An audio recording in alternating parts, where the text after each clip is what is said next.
বিবাহিত জীবনে স্বামী হিসেবে স্ত্রীকে যে কথাগুলো কোনো মতেই বলা উচিত না। নাম্বার 1, বিবাহিত জীবনে আপনি কখনোই আপনার স্ত্রীকে বলবেন না, তোমাকে বিয়ে করে আমি জীবনের সব থেকে বড় ভুলটা করেছি। এটা কখনোই বলবেন না, কারণ এই কথাটা বললে আপনার স্ত্রী সব থেকে বেশি কষ্ট পাবে। 2, আপনার স্ত্রীর পরিবারের কোনো একটা মানুষকে আপনার পছন্দ নাই হতে পারে, কিন্তু সেই কথাটা আপনি আপনার স্ত্রীকে কখনো বলতে যাবেন না। এটা আপনার স্ত্রী শুনতে পারলে অনেক বেশি কষ্ট পাবে। একটু সতর্ক থাকবেন। কোনো মতেই কখনোই আপনি আপনার স্ত্রীকে খাবারের খোঁটা দেবেন না। খাবারের খোঁটা অনেক বড় একটা খোঁটা, আর এই খোঁটাটা যদি আপনি আপনার স্ত্রীকে দেন তাহলে সে মানুষ হিসেবে অনেক বেশি কষ্ট পাবে। কষ্ট আপনি সারা জীবনে কোনো কিছু দিয়েও লাঘব করতে পারবেন না, তাই এত কষ্ট কখনো আপনার স্ত্রীকে দেবেন না। আর স্ত্রীর সামনে কখনো অন্য কোনো নারীর প্রশংসা করবেন না। আপনার স্ত্রী দেখতে যেমনই হোক, তাকে সবসময় বলবেন, তুমি আমার রানী, তুমি আমার কাছে দেখতে সব থেকে সুন্দরী। 5, স্বামী স্ত্রীর মধ্যে ঝগড়া হবে, এটা সাধারণ একটা বিষয়।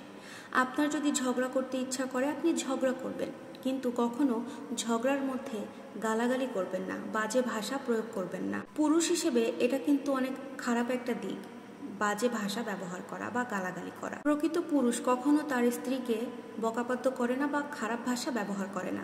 এই কয়েকটা কাজ আপনারা কখনোই আপনাদের স্ত্রীর সাথে করবেন না।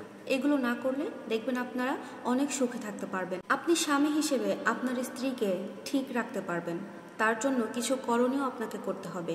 আমাদের আধুনিক যুগে অনেকেই অনেক কিছু বলবে আমার এই কথাগুলো বলা শুনে, কিন্তু তারপরেও সঠিকভাবে আপনার স্ত্রীকে যদি আপনি আপনার আয়ত্তে রাখতে চান তাহলে আপনাকে এই কাজগুলো করতে হবে। প্রথমত, আপনার স্ত্রী যদি স্মার্টফোন ব্যবহার করে থাকে তাহলে অবশ্যই আপনাকে সেই দিকে একটু নজরদারি করতে হবে।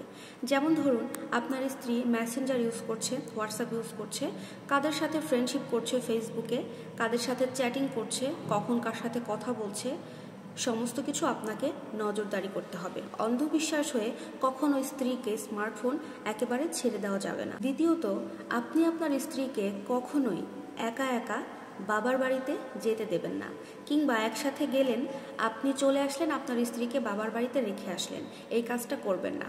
সব সময় আপনার স্ত্রীকে আপনি তার বাবার বাড়িতে নিয়ে যাবেন, যে কয়েকদিন ইচ্ছা হয় থাকবেন, একসাথে আসার সময় আবার তাকে নিয়ে আসবেন। কখনো যদি বাবার বাড়িতে মেয়ে একা থাকে, সেখানে অনেক কিছুই হতে পারে, অনেক বুদ্ধি পরামর্শ হতে পারে, তাই কখনো এই কাজটা করবেন না। তৃতীয়ত, আপনি আপনার স্ত্রীকে কখনো একা একা মার্কেটে যেতে দেবেন না, বাজারে যেতে দেবেন না। যে কোনো কাজের জন্যই হোক, যখন যেটা দরকার হবে আপনি তার সাথে যাবেন, না হলে আপনি কিছু কিনে নিয়ে আসবেন, কিন্তু কখনো প্রয়োজনে আপনার স্ত্রী যেন একা একা বাজারে না যায়। প্রিয় দর্শক, আমার এই ভিডিওতে প্রত্যেকটা কথাগুলো কোনো নেগেটিভিটি থেকে কিন্তু বলা নয়, প্রত্যেকটা স্বামী স্ত্রীর সম্পর্ক ভালো রাখার জন্য এই কথাগুলো বলা। ভালো লাগলে লাইক, কমেন্ট, শেয়ার করে আপনার পাশে থাকবেন, আর যদি কারো খারাপ লাগে দয়া করে স্কিপ করে যাবেন। আল্লাহ হাফেজ।